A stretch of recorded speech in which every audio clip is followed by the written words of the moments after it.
Hai teman pintar, pernahkah Anda merasa khawatir dengan keamanan data pribadi Anda di internet?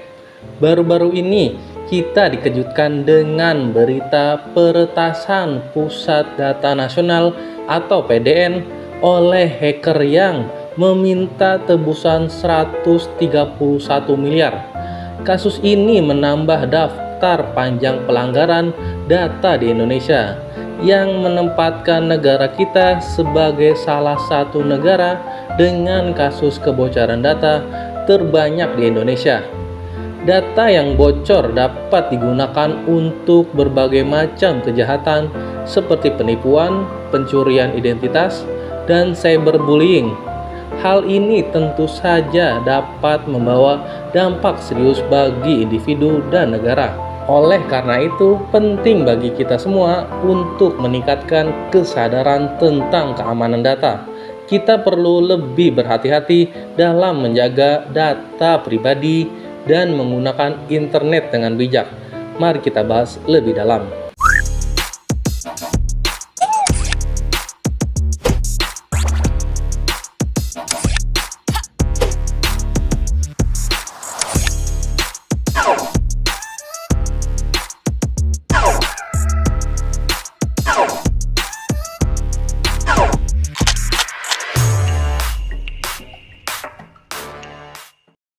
Baru-baru ini kita dikejutkan dengan berita peretasan Pusat Data Nasional atau PDN oleh hacker dengan menggunakan ransomware dan meminta tebusan 131 miliar.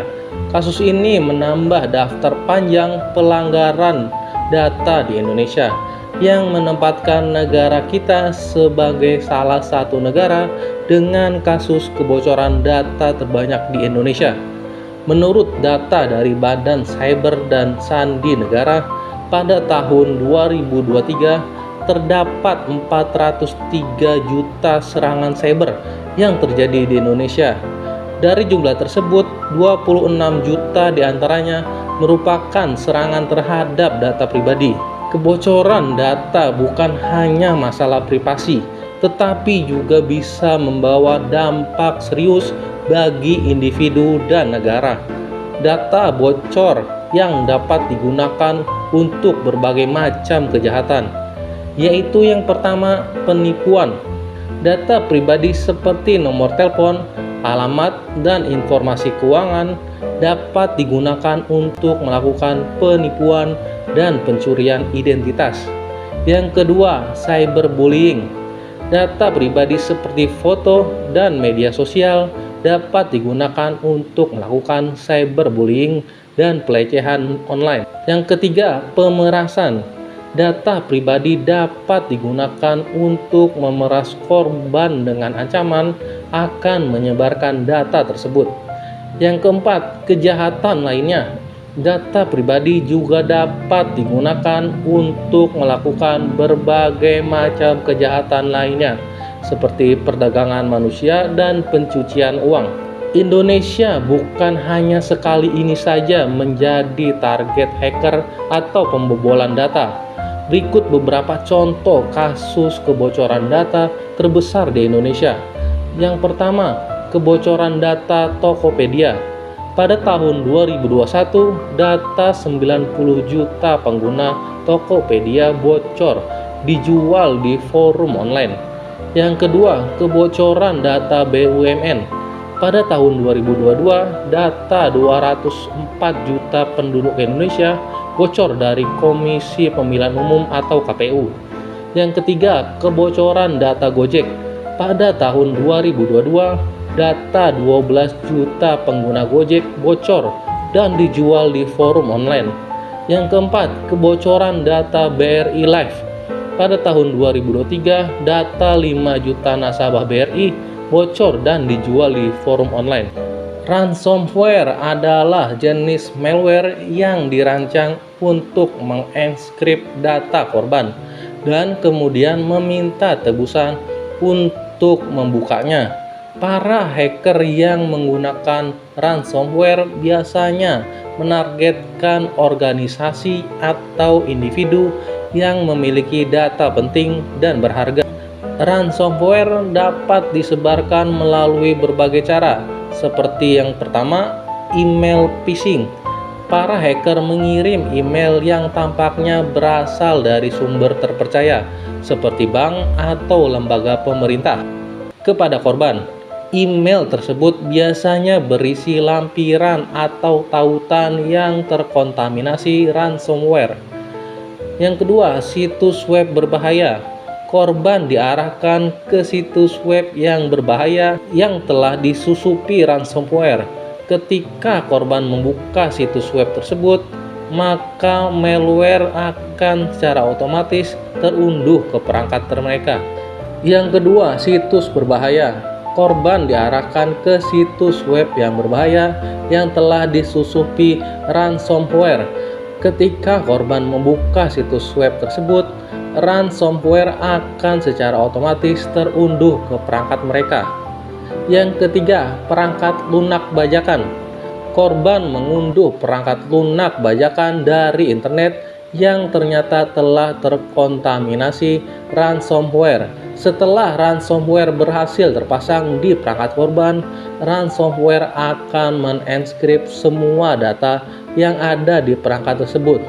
Korban kemudian akan menerima pesan dari para hacker yang berisi tuntutan tebusan untuk mendapatkan kunci pembukanya. Ada beberapa faktor yang menyebabkan data di Indonesia mudah diretas oleh para hacker. Antara lain yaitu yang pertama, sistem keamanan yang lemah. Banyak perusahaan dan instansi pemerintah belum menerapkan sistem keamanan yang memadai untuk melindungi data mereka. Walaupun sudah ada BSSN atau Badan Cyber dan Sandi Negara. Yang kedua, kurangnya edukasi dan kesadaran masyarakat. Banyak orang yang belum memahami pentingnya menjaga kerahasiaan data pribadi mereka. Ini seharusnya tugas dari Kominfo untuk memberikan edukasi bahayanya cybercrime dan cara mencegahnya. Yang ketiga, kurangnya penegakan hukum. Masih belum banyak kasus kebocoran data yang diusut tuntas oleh pihak berwajib. Dan kasus cybercrime di Indonesia sangat sulit diselesaikan oleh pemerintah kita. Berikut ini saya jelaskan beberapa cara untuk mencegah hacker ransomware yang bisa kita lakukan. Yang pertama, backup data secara teratur. Lakukan backup data penting secara rutin ke penyimpanan eksternal atau cloud yang aman. Pastikan backup data terpisah dari sistem utama dan tidak terhubung ke jaringan. Lakukan tes restore secara berkala untuk memastikan backup dapat digunakan. Yang kedua, update sistem operasi dan aplikasi. Update sistem operasi dan aplikasi secara berkala untuk menutup celah keamanan dapat dieksploitasi oleh ransomware. Aktifkan update otomatis untuk sistem operasi dan aplikasi Anda. Yang ketiga, install perangkat lunak antivirus dan anti ransomware. Gunakan perangkat lunak antivirus dan anti ransomware yang reputable dan selalu diperbarui. Lakukan scan virus secara berkala untuk mendeteksi dan menghapus malware. Yang keempat, hati-hati saat membuka email dan lampiran. Jangan buka email atau lampiran dari pengirim yang tidak dikenal. Berhati-hatilah terhadap email phishing yang dirancang untuk menipu Anda untuk mengklik tautan atau membuka lampiran yang terkontaminasi oleh malware. Yang kelima, nonaktifkan file sharing. Nonaktifkan file sharing yang tidak perlu untuk mengurangi resiko ransomware menyebar ke perangkat lain. Yang keenam, edukasi karyawan Anda tentang ransomware. Edukasi karyawan tentang ransomware dan cara-caranya untuk menghindarinya. Lakukan pelatihan simulasi phishing untuk membantu karyawan mengidentifikasi email phishing. Yang ketujuh, gunakan password yang kuat dan unik. Gunakan password yang kuat dan unik untuk semua akun Anda. Hindari menggunakan password yang sama untuk beberapa akun.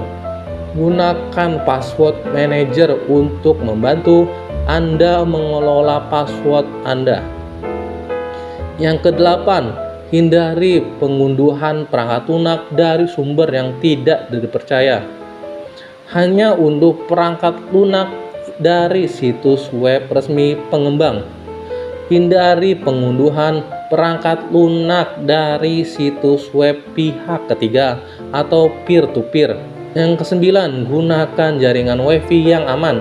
Hindari menggunakan jaringan WiFi publik yang tidak aman.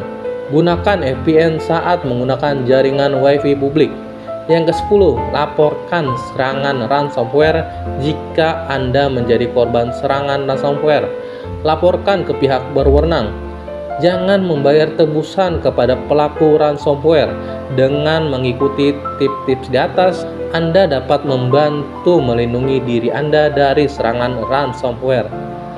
Kebocoran data adalah ancaman serius yang perlu diwaspadai oleh semua pihak.